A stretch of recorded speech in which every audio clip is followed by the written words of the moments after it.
So, yun po. And now, we will proceed po sa isang mahalagang parte ng ating midweek service, ang ating message. So, pangunahan po ni Brother Jericho. Thank you po, Brad. Tayo po ay tumayong lahat at babasahin po natin ang salita ng Panginoon. Genesis 22. Genesis 22. Medyo mahaba po ang babasahin natin. Pilitin po natin matapos hanggang 20. From verse 1 hanggang 20. Babasahin po natin ng salitan. Genesis 22. Ako po ang sa verse 1, kayo po ang sa verse 2. At sabay-sabay po tayo sa verse 20.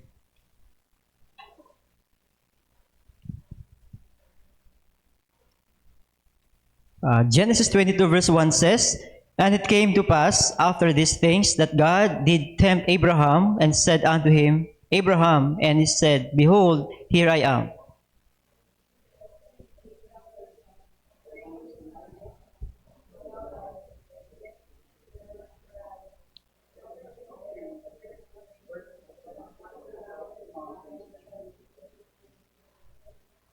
And Abraham rose up early in the morning and saddled his ass and took 2 of his young men with him and Isaac his son and clave the wood for the burnt offering and rose up and went unto the place of which God had told him.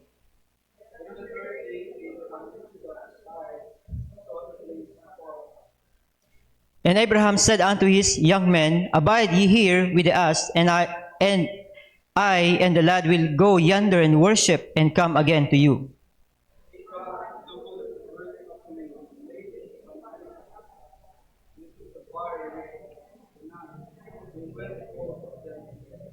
And Isaac spake unto Abraham his father and said, My father. And he said, Here am I, my son. And he said, Behold, the fire in the wood, but where is the lamb for a burnt offering?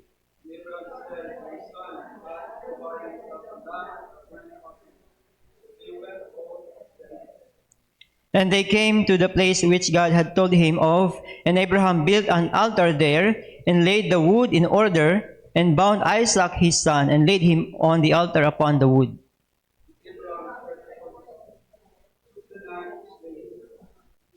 And the angel of the Lord called unto him out of heaven, and said, Abraham, Abraham. And he said, Here am I.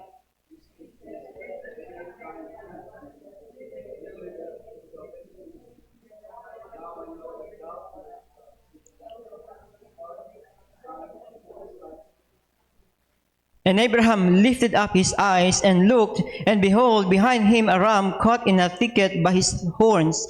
And Abraham went and took the ram and offered him up for a burnt offering in the stead of his son.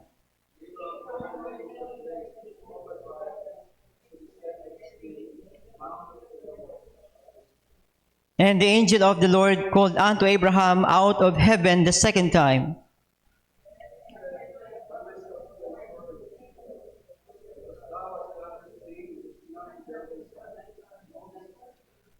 that in blessing I will bless thee, and in multiplying I will multiply thy seed as the stars of the heaven, and as the sun which is upon the seashore, and thy seed shall possess the gate of his enemies.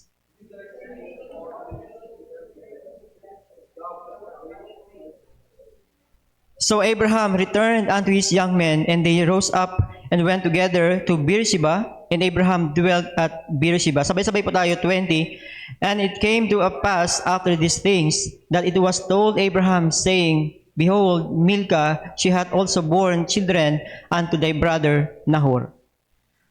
Panginoon naming Diyos na nasa langit, sa muli, pinupuri ka namin sa gabing ito. At nandito po kami muli at humihingi, Panginoon, ng iyong gabay, patnubay. Patuloy mo kami bigyan ng pusong masunurin at mapagpakumbaba. Tulungan po kami muli sa gabing ito na patuloy maging bukas puli ang aming mga puso't isipan upang aming maisabuhay, ma-absorb namin, maintindihan at matanggap upang maisabuhay namin ang mga katotohanan po mula po sa iyong salita. Panginoong Diyos, patnubayan mo po ang mga kapatid na papunta pa lang dito at maging po ang mga kapatid na hindi po makadalo. Nawa po Panginoong Diyos, ang bawat isa po sa amin ay mapagpala po na yung salita. Panginoong Diyos, ikaw ang makita at dakilain po sa gitna namin. Sa ngalan ng aming Panginoong Hesukristo. Amen.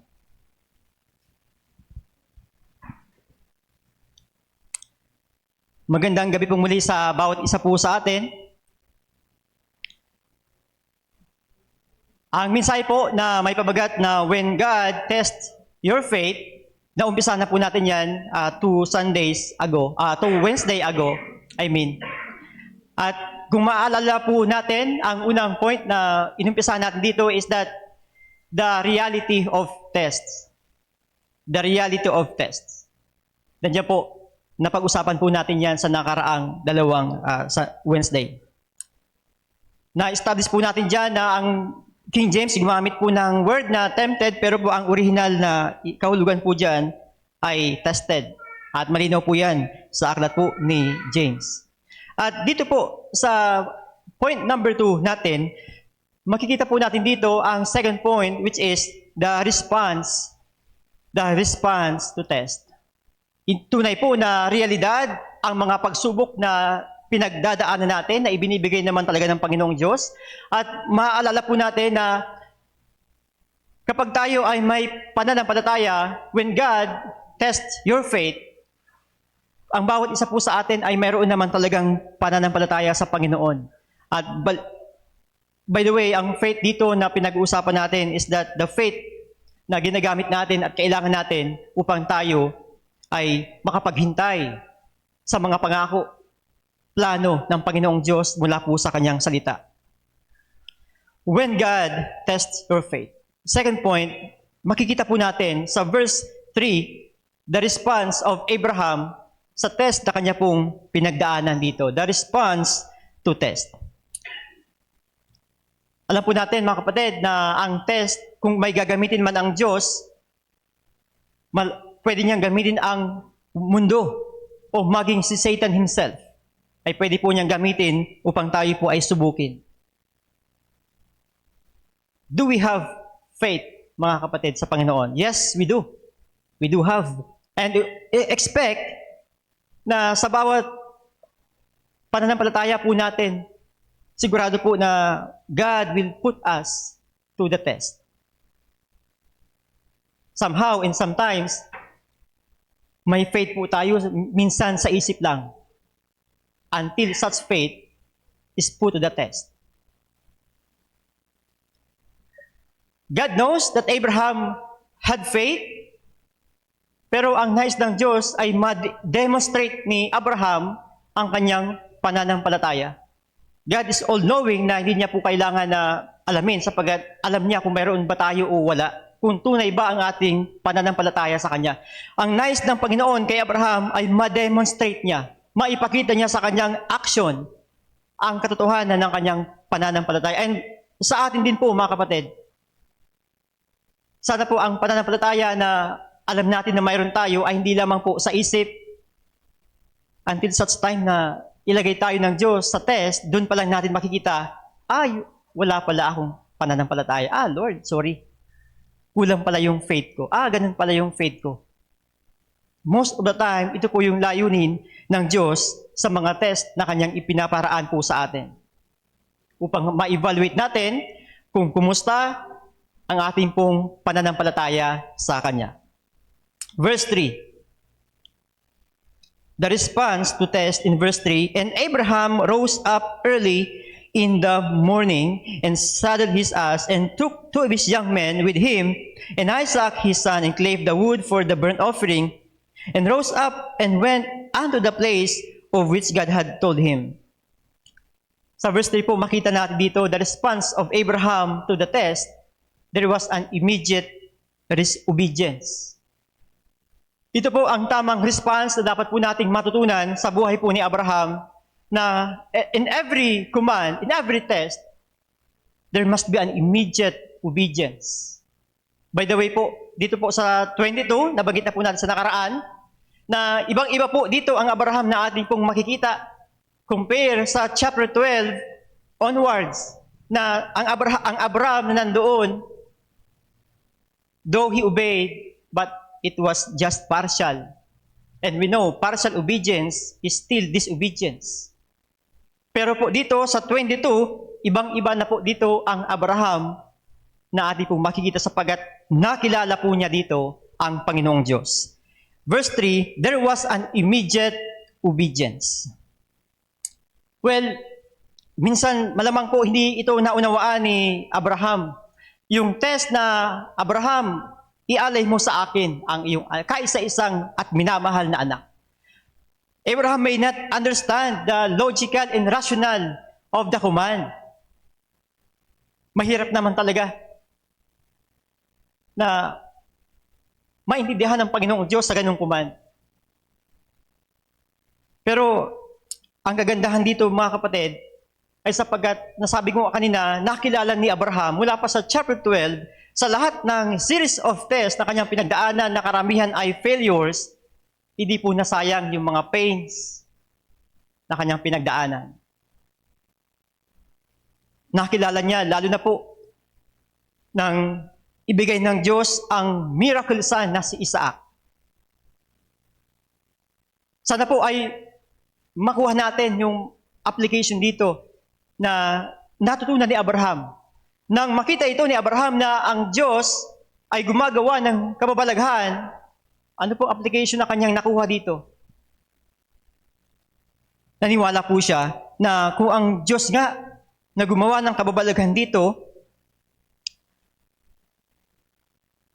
ay naging tapat sa kanya, itong test na ito ay malamang. Still, God will make a miracle. Nagamit po niya yung kanyang pagkakilala sa Diyos upang dito ay maging handa po siya na sumunod sa Panginoon. Sometimes sa ating pong buhay, hindi po natin maunawaan kung bakit ganito ang kautusan ng Diyos. Hindi natin ma-relate yung kumad ng Diyos, yung kalooban ng Diyos sa present situation natin na parang ang nakikita natin is pagkakaiba. Pero kay Abraham po mga kapatid, ganun man ang kanyang mga tanong sa kanyang isipan, sapat na po sa kanya na ang nagguman ay ang Diyos. He may not understand the logical and rational of the test, pero yung makita niya na ang Diyos na naggumawa ng kababalagan sa kanya ilang days nakakaraan sa buhay ni Isaac, the same God na nagkuman sa kanya ng napakahirap gawin. At sapat na po yun para sa kanya. Ganun din po sa atin. Marami pong command sa salita ng Diyos, ang hirap tayong sundin.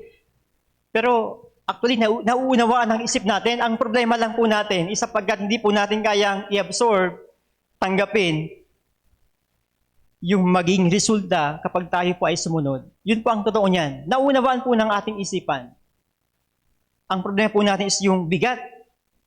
Yung bigat ng nais ng Diyos na ating sundin, yun po ang ating, doon tayo nagkakaroon po ng struggle. Pero po sana makita po natin na kung kay Abraham ay sapat na ang Diyos ang nag-utos, ganun din po sana. Kapag nakita po natin na malinaw na galing po yan sa salita ng Diyos, sapat na po yun na dapat po nating sundin.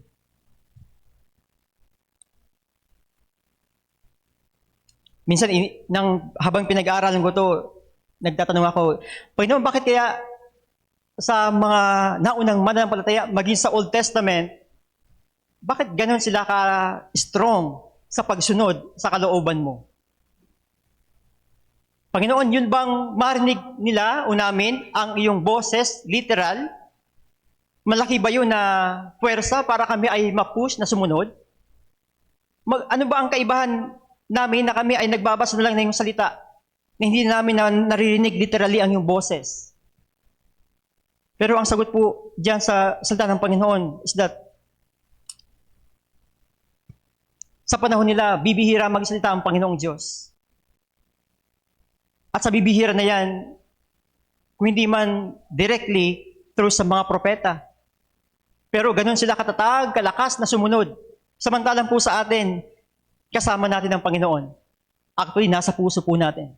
Saan man tayo pumunta, saan man tayo naroon, kasama natin ang Diyos. At mayroon pa tayong salita niya, kompleto, compare sa kanila, na kung bibihira lamang nilang malaman kung ano ang kalooban ng Diyos. Ibig sabihin po mga kapatid, mas pinagpala po tayo. Ang promise po ng Panginoon sa mga susunod na verses, actually sa point number 3 nakalagay doon, pero sa Wednesday na po natin yan, next Wednesday natin pag-usapan, nakalagay po doon na ang Diyos ay nagpapala. Si Abraham, yung pangako ng Diyos na sa pamamagitan ni Abraham ay pagpapalain ng maraming bansa. Nararanasan po natin yung kanyang pangako na yan, mga kapatid. Mas pinagpala po tayo compare sa panahon nila. Sapagkat kasama natin ang Diyos saan man tayo naroroon. Higit po yan compare sa panahon nila, mga kapatid. And ano ngayon kung kasama natin ang Diyos? Well, we are expected more than sa kanila.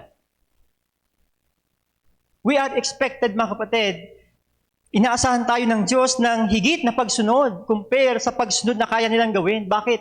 Mas malapit tayo sa Panginoon, mayroon tayong kumpletong salita, at kanina paulit-ulit tayo kasama natin ang Panginoon. We are expected of God to obey Him completely at higit pa po sa inaasahan ng Diyos sa kanila.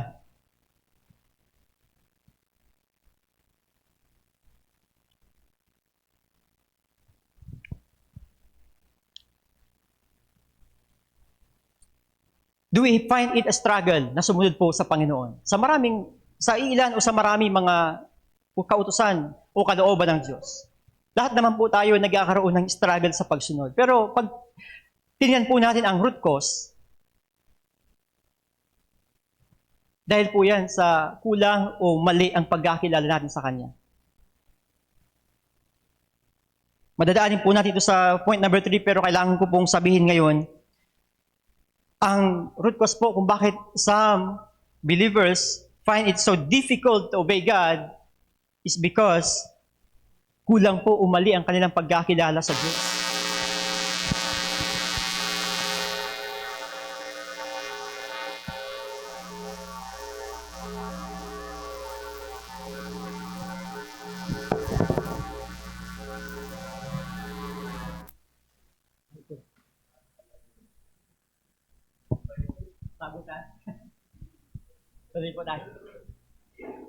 Hello, sound check.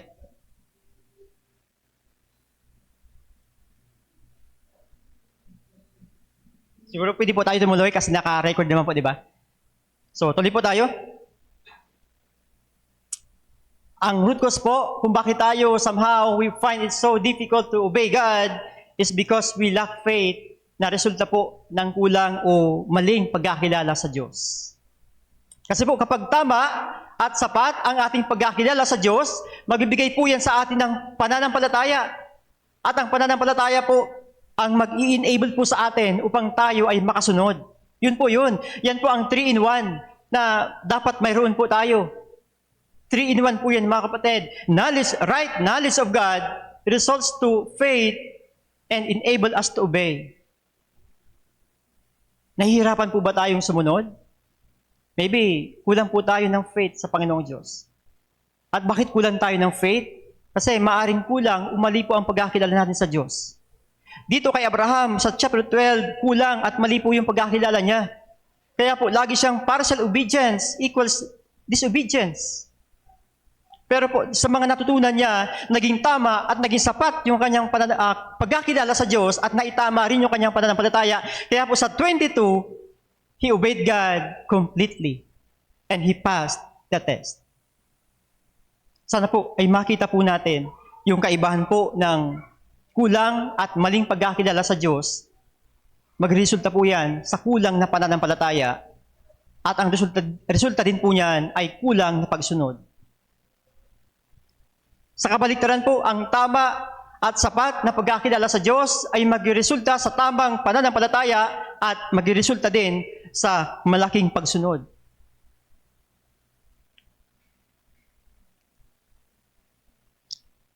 Ebidensya po ba sa pag-Wednesday bilang po lang sa atin ang dumadalo sa ating mga pagtitipon?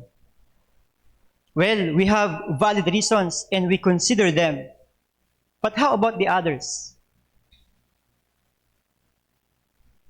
Ngayon, holiday, pero halos walang pinagkaiba sa regular days.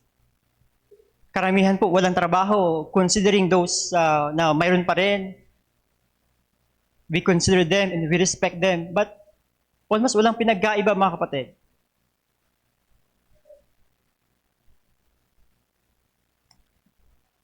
It may be harsh to say, pero ito po yung katotohanan. Sana po ay makita po natin.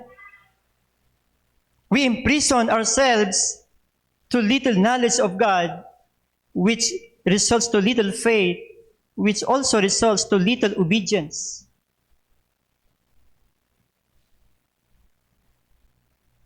At kung maitatama po sana natin ang ating pagkakilala sa Diyos, magkakaroon po tayo ng tama na pananampalataya at makikita po yan sa ating obedience. Like sa buhay ni Abraham.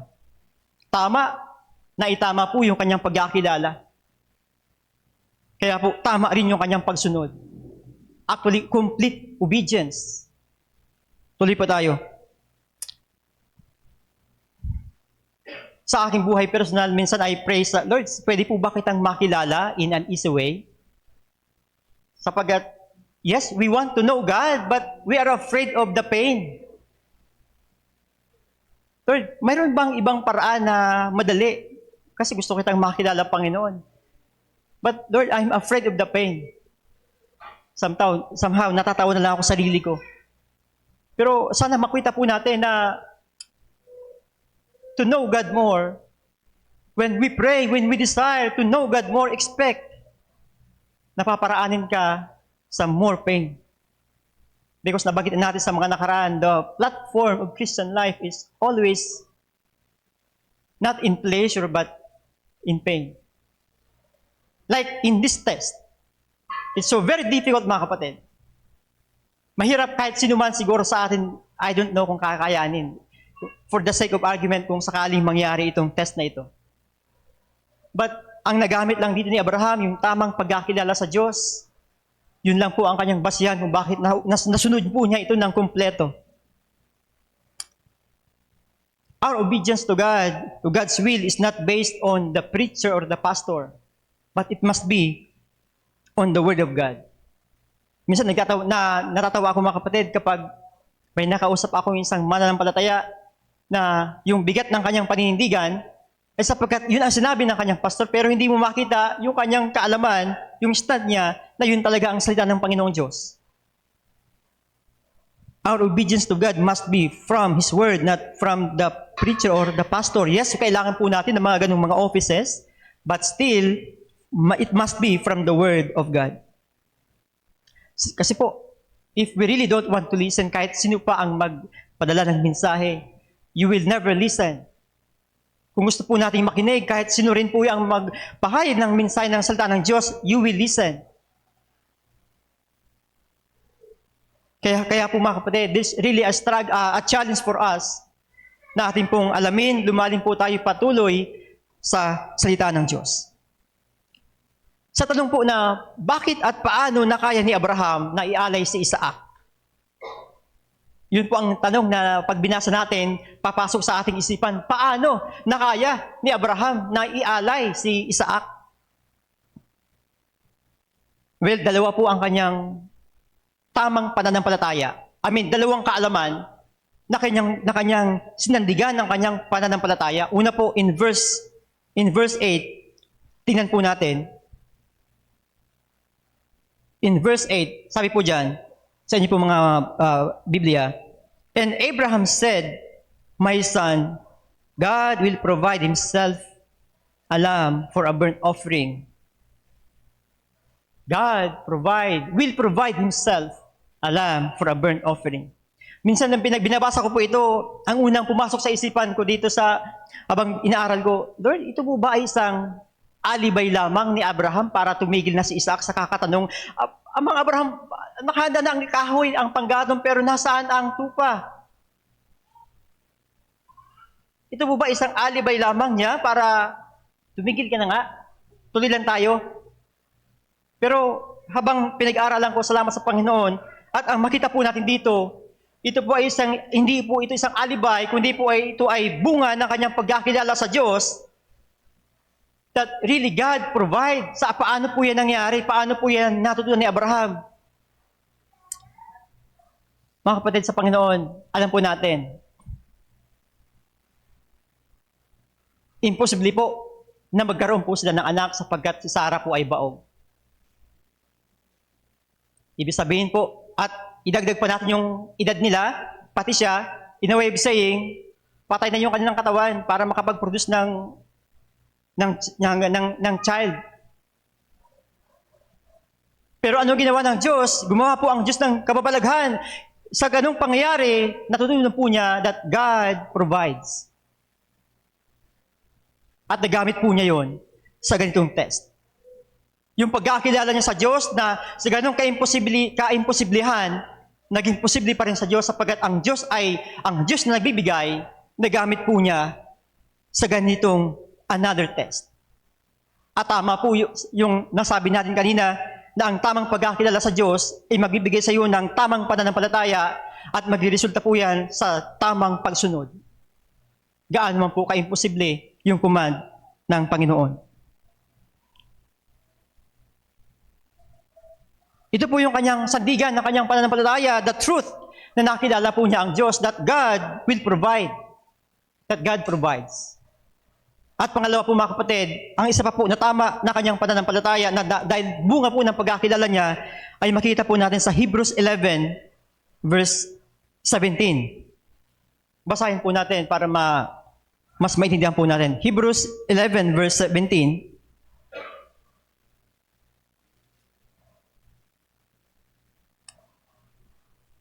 The verse says, 17, by faith, Abraham, when he was tested, mga kapatid, offered up Isaac, and he that had received the promises offered up his only begotten son, 18, of whom it was said that in Isaac shall thy seed be called, 19, accounting that God was able to raise him up even from the dead. Naniwala na po si Abraham na may resurrection na gagawin ng Panginoon. Pero ang tanong ulit, paano? Anong punto ng buhay ni Abraham na nakilala niya ang Diyos na mayroon po siyang kaalaman na ganito? Well, again kanina, in a way of saying, patay na po yung kanilang katawan para makapag-produce ng offspring. Pero binuhay ng Diyos para magkaroon ng Isaac. At nakilala po niya ang Diyos doon, mga kapatid. That God can make a miracle and resurrect kahit ang isang patay. At nagamit po niya yon sa ganitong test. Na kung papatayin man niya si Isaac, the God na kilala niya na bumubuhay, bubuhayin pa rin niya si Isaac.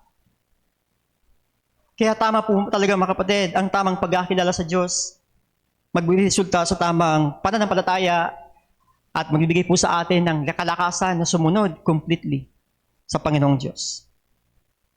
Kay Abraham, alin man sa dalawa yung mangyari sapagkat ang dalawang yun ay totoo naman na katotohanan na dapat nating makilala ang Diyos, alin man doon ay handa siyang sumunod. Handa siyang sumunod. Nang maihanda na nila yung panggatong, yung apoy, nakasindi na, alamang inisip ni Abraham, hindi talaga siguro gagawin ng Diyos yung first option that God will provide a substitute. Kasi nakahanda na Panginoon, nasaan na yung lamb? Maybe yung pangalawang option, God will resurrect Isaac. Kaya po sa verse 10, ang ginawa po ni Abraham, kinuha po niya ang kutsilyo at papatayin niya si Isaac. Pero we know that it was not the plan of God. In application po mga kapatid, we are too concerned of the result na mangyari po sa atin kapag tayo po ay sumunod sa kalooban ng Diyos, sa kautusan ng Diyos. Minsan ang pagsunod po natin, kung kaya nating makita yung resulta ng ating pagsunod, kapag ito ay paborable, sige Lord, I will follow you. Pero kapag hindi paborable yung resulta ng ating pagsunod, somehow we find it so hard. Pero sana makita po natin na we are too concerned of the result, samantalang ang may control ng resulta ay ang Diyos. Ang inaasahan lang sa atin is our complete obedience. Yun po yun.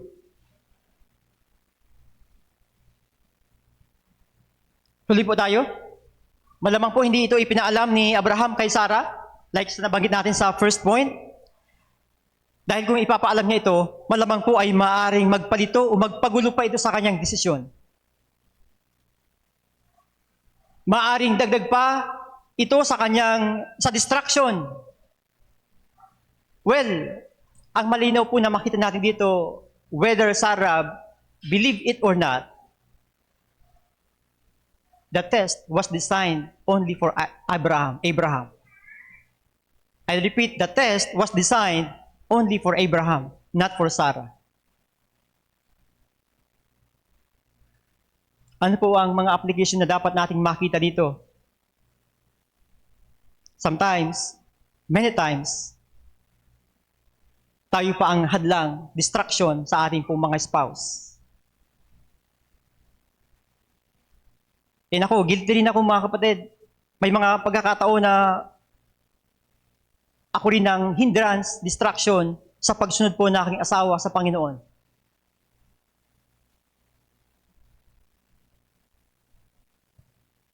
It also applies maging po sa mga magulang at mga anak na hindi makasunod ng lubos ang mga magulang dahil problema ang mga anak. Or hindi rin makasunod ng lubos ng ganap ang mga anak dahil problema ang magulang. Ito po ang katotohanan. It may be so painful to hear, pero ano bang magagawa natin? This is the Word of God, and ito po yung dapat nating makita sa mga katotohanan po na ating pinag-aaralan sa gabing ito. Hindi naman po talaga pantay o magkapareho ang level ng ating pananampalataya kahit po sa loob ng tahanan, na may mga test na ibinigay ang Diyos para sa isa kasi kaya mo pero siya hindi. Or vice versa, kaya niya, hindi natin kaya.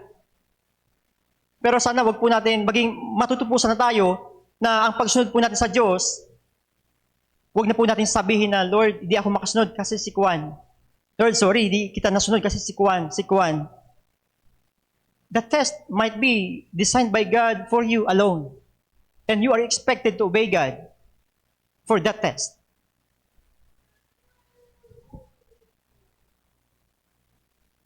Hindi na po natin dapat hintayin ang sinuman. Obedience is immediate.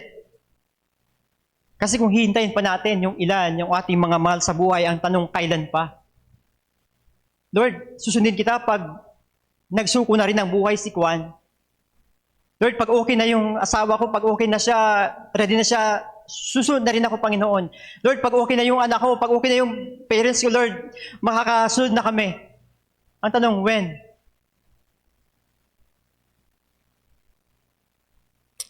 Sana makita po natin, the concept of family is only for this world.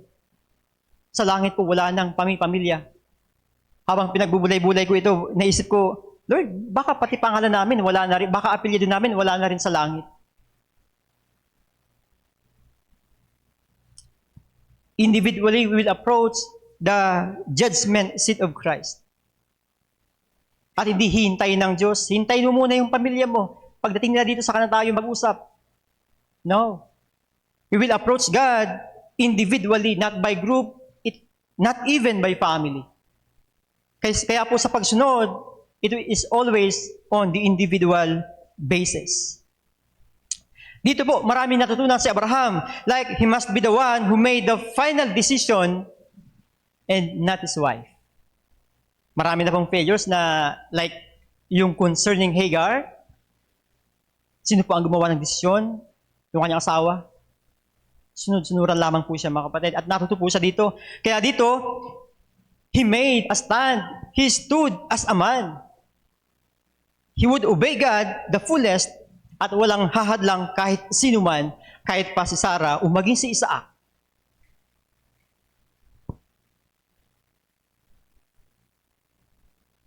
Sa paggawa po natin ng mga desisyon, mga kapatid, ang dapat po nating malalahanin lagi, ang direksyon ng tamang desisyon ay gawing basihan ang pagsunod sa kalooban ng Diyos. Maiiwasan po natin ang tayo po ay magkamali, mag-fail, kapag ang basihan po natin yung pagsunod sa kung ano yung kalooban ng Panginoon. Pinag-usapan namin na mag-asawa, na pag-uusapan namin na hindi porky may need, kailangan mong ipilit. Yes po mga kapatid, hindi dahilan na may pangangailangan kung may malalabag na prinsipyo ng Panginoon is ipipilit po natin. Hindi po pwedeng i-justify natin yung ating behavior, yung ating pagsunod. Lord, nagawa ko ito kasi need namin eh. Lord, sorry, di ako makapagsimbangan kasi need ko kasi ngayong tapusin to. Lord, sorry, need. You should never justify our disobedience because of the need. Hindi porke need mo, kailangan mong ipilit, lalo na po kung may mababalga na prinsipyo ng Panginoon. Kay Abraham, nasaan po ba doon yung mga need niya? Sa chapter 12, sabi ng Panginoon, Abraham, iwanan mo ang sambahayan mo at pumunta ka sa lugar na ituturo ko sa iyo. Panginoon, need ko, dayuhan ako dun pang hindi ko alam. Kailangan ko ng kasama. Lord, pwede isama ko ang tatay ko ha? Tapos si Lord, pamangkin ko, wala na mag-aalaga dito kasi namatay na rin yung kanyang mga magulang. Kailangan ko, Panginoon, ng kasama. Okay lang to, di ba, Lord? Isama ko ha? Okay, sige, isama ko po, Panginoon. It's partial and still disobedience.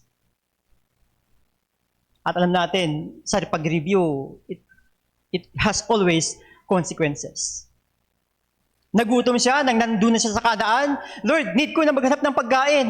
Pupunta muna ako sa Egypt ha. Wala namang masama, di ba? It is an insult sa Diyos na naglagay sa iyo sa kalooban niya. Na porke nahirapan ka, aalis ka muna, na parang sasabi mo, Lord, gagawin ko ng paraan ha. Ako na bahala, Lord. It's a dishonor, an insult sa Diyos. Hindi porke may need, ipipilit natin ang ating pong naisin. Is our action justifiable because of need?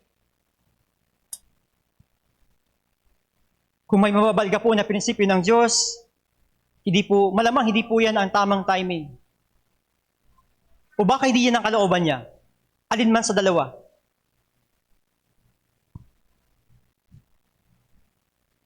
Panginoon, 30 years old na ako, it is a need na mag-asawa na ako, Panginoon. Okay na to. Relihiyoso naman sa Panginoon, mabait naman, responsabling ama, responsabling ina, okay na to, masasave naman to, di ba? There's a need. Kasi matanda ka na, pero kung may mababalga na prinsipyo, it's not the will of God at hindi yan ang pamamaraan ng Diyos. And it is disobedience kahit ano pa man ang dahilan natin, need. Naghahanap pa ng trabaho. Tapos, saan sa experience yung mga kapatid?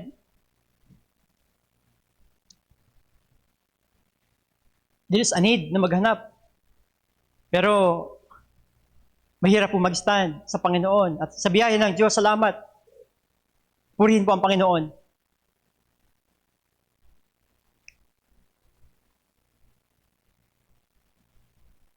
Paano kung sabihin sa'yo, oh, ito trabaho na ha. Pero, meet me at 2 o'clock. Or meet me at 3 o'clock, 4 o'clock, 5 o'clock. It's an idiom po mga kapatid. I-grab mo po ba? Para lang makakuha tayo ng trabaho? Kung there is a need, kung may mababalga na kalooban ng Diyos na prinsipyo niya, it's not the will of God, mga kapatid sa Panginoon.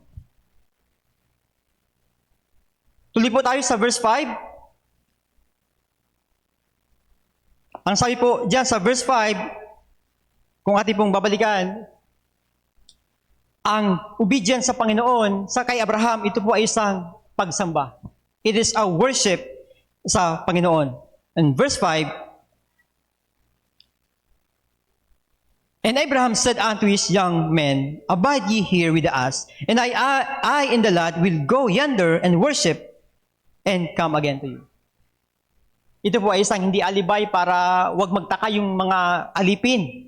Hindi po. Ito po ay isang katotohanan kay Abraham na ang kanyang pagsunod ay isang worship.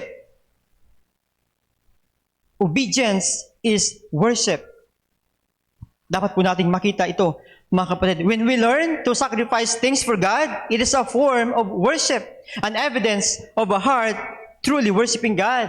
May sakripisyo po talaga dapat kapag tayo po ay sumasamba sa Panginoon.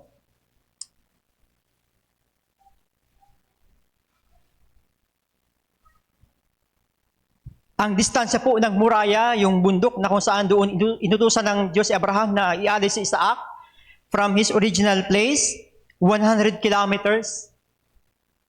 Sabi ko, gaano ito kalayo? Sa akin, ang Daraga to Salvation Pilar na kung saan doon kami nagturo ni Brother Raymond, 24 kilometers po yan. Daraga to Salvation Pilar. At sa akin po, malayo na po yun, 40 to 45 minute travel time, motorcycle. Malayo na po yun, nasanay lang po ako sa araw-araw. So ano po ang point na sinasabi po natin ito? Sa distansya pa lang mga kapatid, marami nang pwedeng gawin si Abraham para ilis niya ang kanyang pagsunod. Yung by foot na 100 kilometers balikan, pwedeng nakadiscourage na yun kay Abraham pero hindi niya ininda yung ganong layo. Tutuloy po siya sa pagsunod sa Panginoon. Or maaring namasyal muna si Abraham para at least man lang maprolong yung makasama niya si Isaac. Pero hindi po mga kapatid. By the way, sa point number 3 na makikita po natin doon, the resemblance of Christ. Sa account po na ito na kay Abraham, sa puso po niya, yung 3-day walk from his original place to Moriah, 3 araw po yun nalakarin, it resembles na sa puso niya, patay na si Isaac. Sapagkat buo ang kanyang desisyon early in the morning, verse 3, buo ang kanyang desisyon na papatay niya si Isaac para masunod niya ang command ng Diyos. Kaya po, that 3-day walk sa kanyang puso, as if pinatay niya na si Isaac. Ang Panginoon Jesus, 3 days din siya po mga kapatid, para dahil sa kanyang pagsunod sa kanyang ama.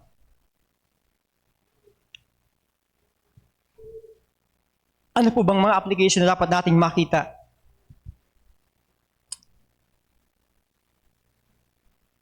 Sa atin po, 10-minute, 15-minute travel time, kumpleto, not by foot, by car, pero tinatamad pa tayo.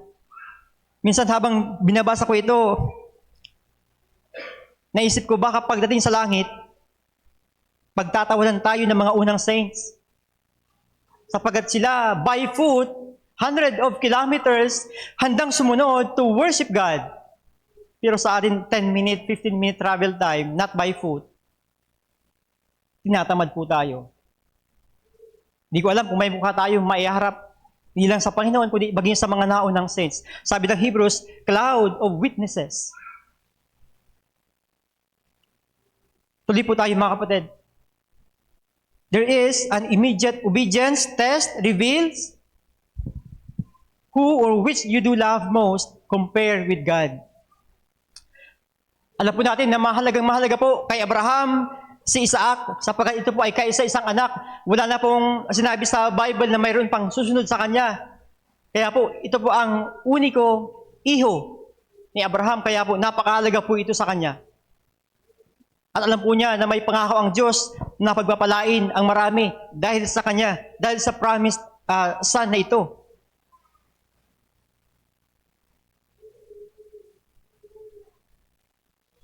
Mga kapatid sa Panginoon, ang dapat po natin makita dito is that sa tanong na paano nakaya ni Abraham na sundin ng Diyos, well, Abraham gave us an example that he believed God could still fulfill His promise kahit sa ano pa bang pamamaraan na gagawin ng Panginoong Diyos. Abraham knew that God cannot lie, therefore, God will fulfill the promise. May pananampalataya po siya na tapat ang Diyos at gagawin po niya ang kanyang ipinangako sa kanya. Mga kapatid, sometimes God will test us on the things or people we love the most to check our hearts if we still love God more than them, more than those things. If God is still the first and not just the second. Ang tanong po mga kapatid, what is your Isaac in life? Ito po ba ay mga mahalagang bagay? Ito po ang iyong Isaac ng buhay at ng buhay mo. Ano yung mga bagay na minamahal mo ng lubos? Malamang iyan po ang Isaac ng buhay natin.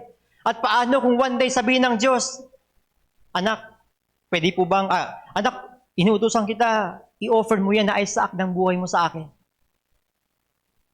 What is your Isaac in life? Would it be your family, your spouse, your parents, your children? Is the Isaac of your life is your career?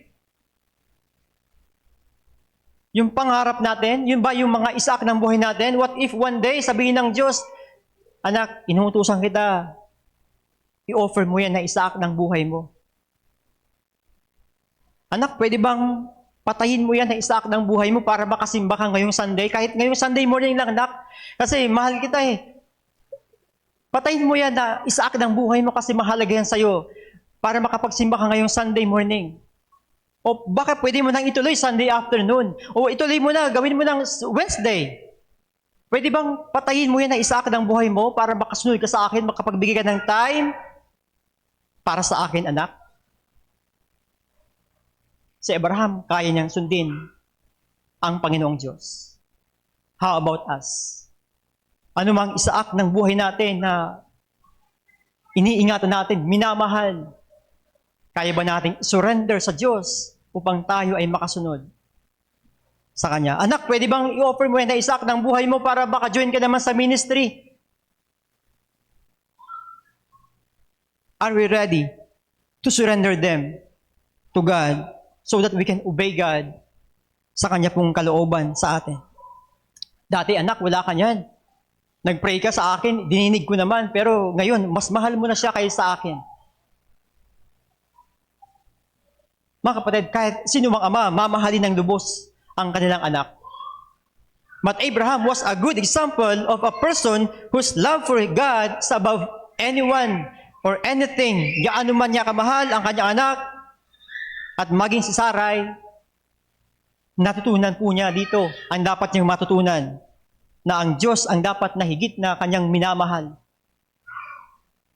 Kaya po, sabi ng Panginoon in Luke 14:26, ang sabi ng Panginoon doon, kung titinan niya ang pagmamahal natin, Luke 14:26, ang katumbas po niyan ay hate sa ating loved ones. Na kung ilalagay natin yung ating pagmamahal dito, at tatabihan natin ng iba pang pagmamahal, wala tayong ibang makita ang pagmamahal, kundi pagmamahal natin sa Panginoon, ang makatabi niyan, ang makatumbas niyan ay hate, maging sa ating sarili at sa ating loved ones. At nagawa po ito ni Abraham. Mga kapatid, kung tutumbasan mo ang pagmamahal mo sa Diyos, ang katumbas niyan is hate. Kahit sa sarili mo at sa ating mga mahal sa buhay. Sapagkat pag ginuha po ng Diyos ang Isaac ng buhay natin, tiyak tayo po ay masasaktan.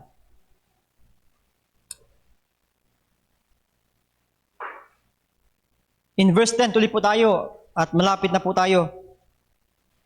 In verse 10, balikan po natin ang 22. In verse 10 says, And Abraham stretched forth his hand and took the knife to slay his son.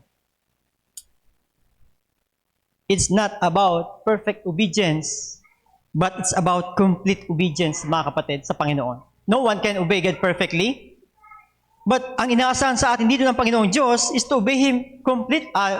No one can obey God perfectly, but ang inaasahan sa atin is complete obedience, mga kapatid. Kumplituhin po natin ang pagsunod. Ang isa pong estudyante, kahit po yan matalino, matataas pa ang grades niyan, kapag kulang yan ng isang unit, hindi po yan gagraduate.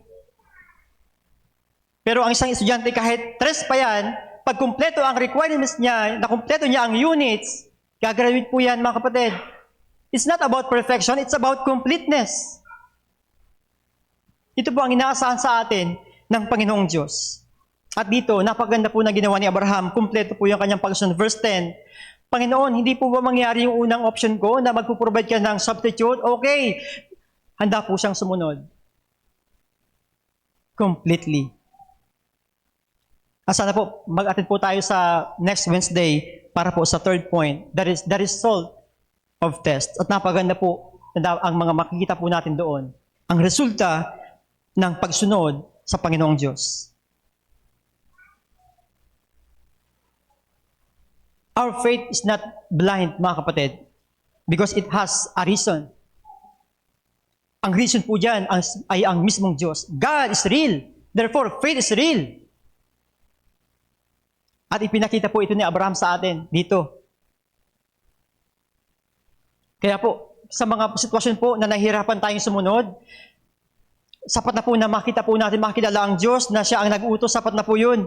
And ipagkatiwala po natin sa Kanya that God can do everything just to fulfill His promises. The test seemed illogical. Most of the time, God put it in the platform of impossibility. Illogical, unreasonable. Bakit? Sapagkat nais ng Panginoong Diyos na makita kung talaga bang susunod tayo. Kasi pag kaya nating intindihin, madali lang sumunod. Pero kapag beyond reason, are you still going to obey God? Are we still going to obey Him?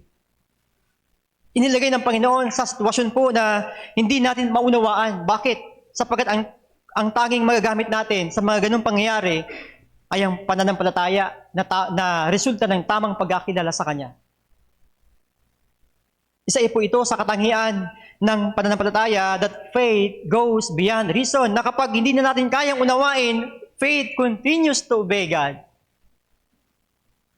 Because we believe our faith is based on God Himself. And God is real. Our minds cannot completely understand God.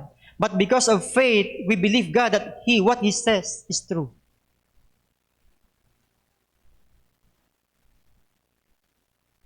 Sa ating po pagtatapos, mga kapatid,